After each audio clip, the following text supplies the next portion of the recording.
As we make our way through these first chapters of Genesis, we find ourselves in the sixth chapter today. I'll begin in verse 9 and read through the first 5 verses of chapter 7. Genesis 6, beginning in verse 9, through chapter 7, verse 5. Listen to the word of the Lord. This is the account of Noah. Noah was a righteous man, blameless among the people of his time, and he walked with God. Noah had 3 sons, Shem, Ham, and Japheth. Now the earth was corrupt in God's sight and was full of violence. God saw how corrupt the earth had become, for all the people on earth had corrupted their ways. So God said to Noah, I am going to put an end to all people, for the earth is filled with violence because of them. I am surely going to destroy both them and the earth. So make yourself an ark of cypress wood. Make rooms in it and coat it with pitch inside and out. This is how you are to build it. The ark is to be 450 feet long, 75 feet wide, and 45 feet high. Make a roof for it, and finish the ark to within 18 inches of the top. Put a door in the side of the ark, and make lower, middle, and upper decks. I am going to bring floodwaters on the earth, to destroy all life under the heavens, every creature that has the breath of life in it. Everything on earth will perish. But I will establish my covenant with you, and you will enter the ark, you and your sons and your wife and your sons' wives with you. You are to bring into the ark 2 of all living creatures, male and female, to keep them alive with you. 2 of every kind of bird, of every kind of animal, and of every kind of creature that moves along the ground will come to you to be kept alive. You are to take every kind of food that is to be eaten, and store it away as food for you and for them. Noah did everything just as God commanded him. The Lord then said to Noah, Go into the ark, you and your whole family, because I have found you righteous in this generation. Take 7 of every kind of clean animal, a male and its mate, and 2 of every kind of unclean animal, a male and its mate, and also 7 of every kind of bird, male and female, to keep their various kinds alive throughout the earth. 7 days from now I will send rain on the earth for 40 days and 40 nights, and I will wipe from the face of the earth every living creature I have made. And Noah did all that the Lord commanded him. This is the word of the Lord. Thanks be to God. How bad would things have to get before you felt like you could do something that sounded a little bit crazy? So we have to take this story of Noah building the ark in one of 2 ways. Either things were just so horrible around him that he was willing to do something that seemed impossible to him, or maybe more importantly, knowing how bad things were around him, Noah, who walked with God, received a command from God, and was willing to do it, even though it seemed like a terribly crazy thing to do. Things were awful at the time of Noah. Noah, in many ways, seems like this flicker of light in a very dark time, in a very dark place. Noah walks with God. Noah is righteous and blameless, although even that is often qualified a bit. The Lord said, I have found you righteous in this generation. No one else righteous around, but Noah, who is not perfect, he is not sinless. We'll see that after he makes it through the flood and lands on the mountain and comes out and worships God. He does these wonderful things. Noah, obedient to God in all things, not very long after, is going to show himself to be a flawed human being, just like the rest of us. Not perfect, but he walks with God. And he's willing to do what God asks, even if it seems crazy to him. People still will do crazy things when they feel like the world is turning upside down or the wheels are about to fall off. That happened certainly right leading up to the year 2000, Y2K. I had 2 people very dear to me, they are related by marriage, to me who were both convinced that everything was going to come apart. One of them is a computer person. He was sure that life as we knew it was going to be changed, and so he bought a great big generator, stocked in all kinds of dry goods and canned goods, took them years to eat all the food and water, drink all the water that he had laid up because of how things were going to be, and they turned out not really to be. And you would think that having gone through that, maybe we wouldn't be so prone to disaster-type thinking, always prepared. I don't say that we shouldn't do that. But now you can hear about it. Actually, there are shows on TV about these doomsday preppers who are sure that doomsday is coming. The world economy is just about to fall apart. We're just on the brink. And so they are also laying in food, canned goods, dry goods, water. And then, if you watch the show, which I don't because I have members of my family who might be doing this and I don't want to know, they're building bomb shelters, securing water, ways to make water that's drinkable despite if everything else comes apart. And, of course, which makes the show even more dramatic than they would be otherwise, laying in guns and ammunition because, of course, the first thing that's going to happen is that people are going to start looting and they will come to your house. And if you are not armed, how are you ever going to defend yourself? Now, I am poking fun a little bit, but there are some of you who have also thought, wait a minute, things seem to be worse even than I remember it. And shouldn't I be making some practical plans along the way? Maybe you should be making some practical plans. I don't think that's exactly the problem. The problem's not whether you have to decide on a small shelter or a large shelter or exactly how many years of food that you might need. Noah was given a command. Okay, that's the major difference already between those who are getting ready. They have conventions too, by the way. Doomsday preppers have conventions so you can learn about these things. And I think I would leave there more scared than I was when I went. So I don't tend to indulge myself in these things because I am a bit of a worrier, you may have heard. And so I don't know that I need any encouragement. What I need encouragement to do really is to be obedient to God. I think we all do. Now, here's the problem. Noah is given a direct, specific command from God, a word from the Lord to do something that, though it seemed crazy, he still felt he was supposed to do. That's not going to happen to us in the same way. Even Noah may not have received this word from the Lord gladly, may not have welcomed it. I was only about 8 or 9 years old when I first heard Bill Cosby's routine about Noah building the ark. It has stuck with me all of these years. I was up visiting my aunt and uncle in Springfield, Missouri, and my cousin had this album, and it was an actual little record, vinyl record, and she put it on for me. You remember, if you've heard that routine, it'll stick with you, because every time God speaks, it's in a low, commanding voice. Noah, this is the Lord speaking. And for the first several minutes of the routine, every response by Noah was the same. Right. This is the Lord speaking. Right. Noah, I want you to build an ark.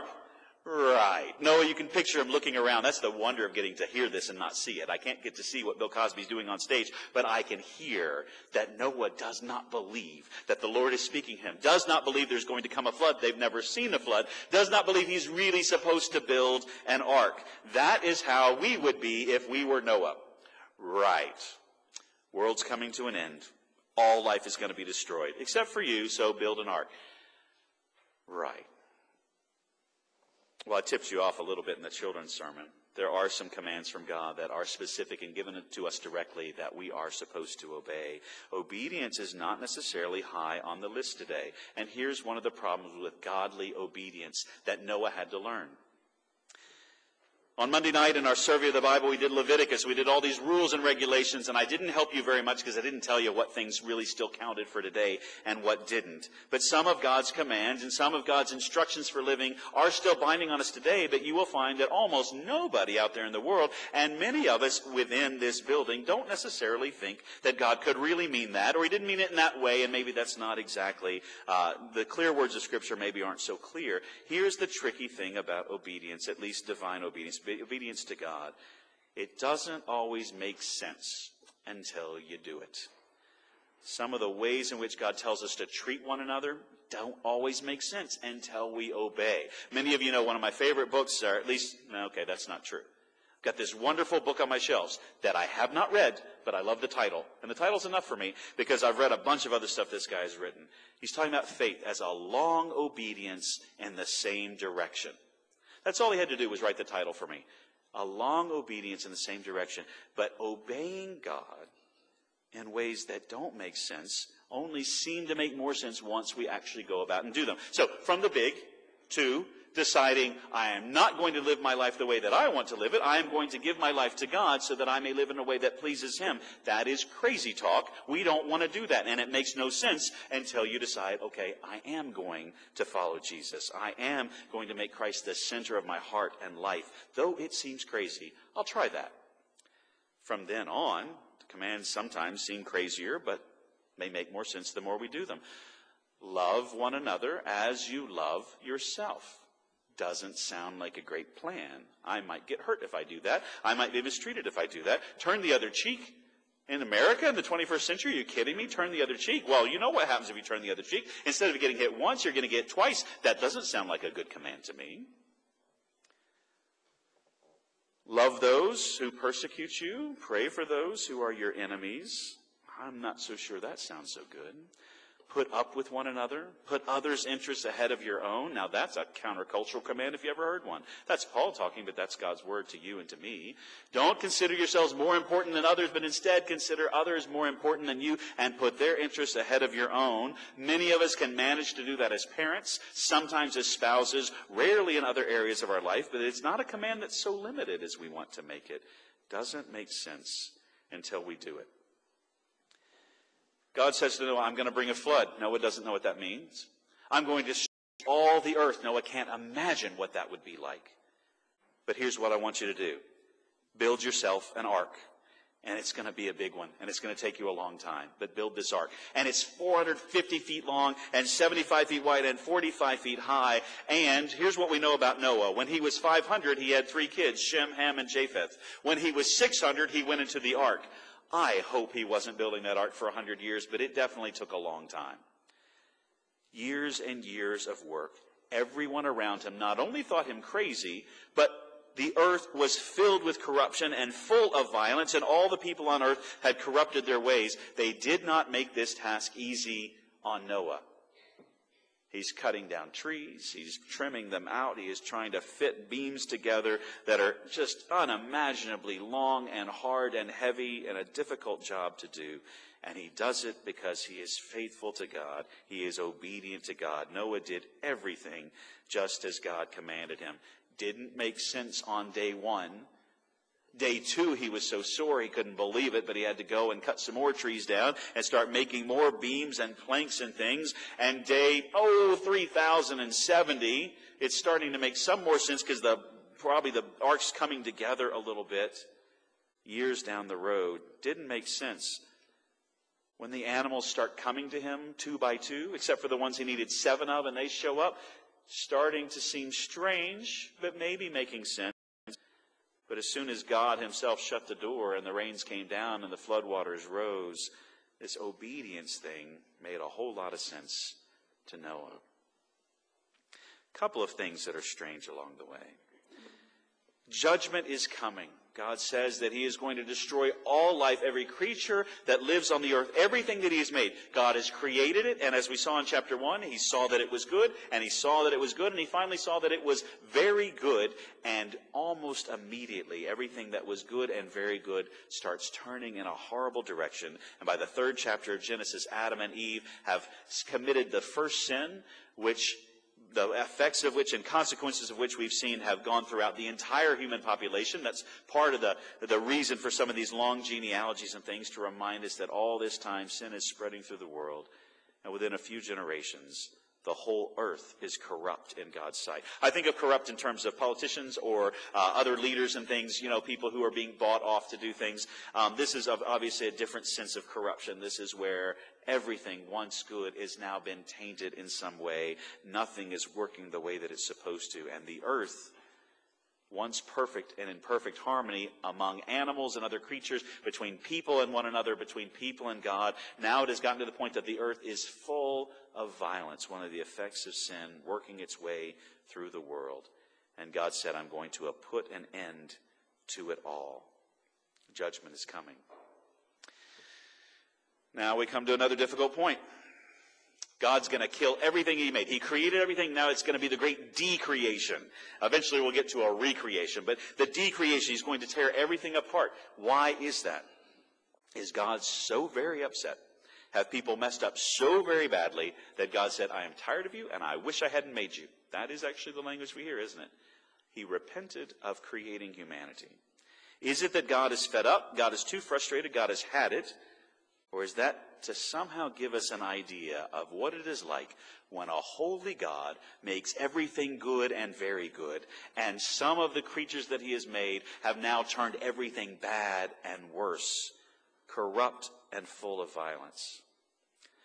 When we see God as being the one who made this, liked it, but then when it didn't go the way he wanted, he gets upset and he gets rid of it. Oh, maybe I'll hang on to Noah and a couple of animals along the way. Then we are once again listening to the serpent talking. Did God really say that you would die? Because you aren't really going to die. We are listening to the serpent saying, this God, he looked pretty good there for a while, and he's pretty powerful. He can make everything, but you got to watch him because he's got a short temper and he's not very patient. It's not exactly the God that Scripture presents to us. In Sunday school today, we were talking about the Israelites wandering through the wilderness, and what is God like, that God would put up with these people, that they get delivered through the Red Sea right when they think they're going to be killed by Pharaoh's army. They make it through the Red Sea, and almost immediately they're like, that was great and all, glad the army didn't kill us, but now we don't have anything to eat. Now what are we going to do? And by the way, we're in a desert, and I don't see any water here. And then God provides manna. God provides water from the rock. And they go on for a while. They're doing great. And then God delivers them, and they're like, I really don't have everything I want. Why are we out here? And they grumble and rebel. God is unbelievably patient with us. God is still very loving with us. Here is the way I think we need to think about this decreation, this judgment of God coming. Because even in the midst of judgment, there is hope and there is redemption. Start with a silly example first. My parents used to go to movies all the time. I think they still watch an awful lot of movies, more than I can keep up with. But there are certain movies you don't want to be in the theater with my dad if he's watching, and they're mostly action films, because action films often require you to suspend your disbelief pretty significantly to believe. James Bond, every James Bond movie, the opening sequence cannot happen in reality, is not possible, but we're asked to believe that this is really going to happen and the hero will be fine all the way through. My dad refuses because he has decided it's not an action film, it's a comedy. And so my dad, who has a laugh a lot like mine, so it carries a little bit in the theater. My dad laughs his way through action films. When he and my mom went to see The Rock with Nicolas Cage, they had a ball. They laughed the whole time. They didn't understand why everyone else didn't understand how funny this movie really was. He's not great for that. Well, here is one of the examples that I bet my dad laughed through. One of the Mission Impossible family of movies, I think it was 3, I'm not really sure which number it was, but we got to the point where Tom Cruise's character had to convince his girlfriend that she needed to kill him so that she could bring him back to life, which, that'll preach, by the way. Boy, will that preach. Has to die so that he can live, and then you can do Jesus had to die so that we can live. It's a great thing, but that's not the point of the story, because the story is he had something in his brain that he had to electrocute, essentially, kill himself so that it would take away the threat to his brain, but then his girlfriend, fortunately a nurse, think about this, people. We were having a Duck Dynasty discussion. Oh, I don't even have time for the Duck Dynasty story. I'm so sorry. The short version of the Duck Dynasty story is, choose carefully whom you're going to spend your life with because it might come in handy. For Tom Cruise's character, he's dating a nurse. How convenient, because she'll be able to bring him back, though she does not think so. So, sure enough, goes through CPR. Not the way you would have wanted to fix the problem. It seemed drastic, it seemed crazy, and he's going to die, and yet somehow he's going to come back to life. That's the silly example. Because the problem is we're thinking that God just got fed up with it, wanted to get rid of it, and maybe Noah's okay, so I'll keep him. And that's not what's happening at all. God did not want to destroy all life. God wanted to preserve life. But in order to do it, he had to do something drastic. He is not bringing the flood to destroy life. He is bringing the flood to destroy the stronghold of sin. The hold that sin has on all creation, not just human beings, every single thought and inclination of their hearts was always evil all the time, it said a little bit earlier in chapter 6. And all the earth has been changed by sin and its effects in the world. So in order to defeat the stronghold of sin, God brings the flood. But out of it, he's going to bring life. He is going to kill it in order to cure it. The serious example, of course, in our day is chemotherapy. Not medicine. Medicine helps people get better. Chemotherapy kills what's about to kill you. And there's always this balance of how much can we take in order to keep the cancer at bay, in order not to lose the patient. Drastic measures have to be taken. And that is the problem. We think that God's kind of capricious and he's wishy-washy, or you never know what kind of mood he's going to be in, and that's not the biblical God at all. He is always like himself. He does not change forever. But we hear the serpent talking and we see the flood coming and we think, God must have been really mad that day. God was heartbroken that day, not really mad. And he wasn't trying to kill everything so much as he was trying to preserve what life he could by taking drastic measures to destroy the stronghold of sin in order to save life. Noah, go into the ark, you and your whole family, because I have found you righteous in this generation, which sounds like a qualifier to me. Not entirely righteous, not perfect, but compared to everybody else, you're really doing well. But it's not because Noah was so good, even though because it is because God is so good that he would save Noah and his family. Judgment is coming. Everything on earth will perish. And then the good news. But I will make my covenant with you. I will establish my covenant with you, and you will enter the ark. God's promise is to save Noah and his family and all the life that ark can hold. Are you curious about why two of every kind, then suddenly 7? Because Noah's going to have a job to do when he's finished. Once he makes it through the flood and lands on the mountain, the first thing he's going to want to do is worship God. So of every kind of animal that's not good for food and every kind of animal you can't use in worship, you just need 2. Just a pair, male and female, that. But there are some animals that are both good for food and also good for worshiping God at a time when you are sacrificing animals to God. So I want you to bring 7 of them. That means you got 3 pairs to continue the line, and you got an extra one. What's the extra one for? When the ark lands on the mountain and the floodwaters slowly recede, and then finally it's dry enough that Noah and his family can come out, they worship God with these clean animals that are used for sacrifice. And he happens to have one available right away to worship God. Noah obeyed, though it seemed absolutely crazy to him that he should do what God said. And through his obedience and through God's good grace, he was saved. All creation was recreated. The human race is preserved, and life on earth comes once again. Noah had a difficult job to do, and he was certainly opposed at every turn by all those around him, maybe even by his family members who thought this was a crazy thing to do. But Noah did all that the Lord commanded him.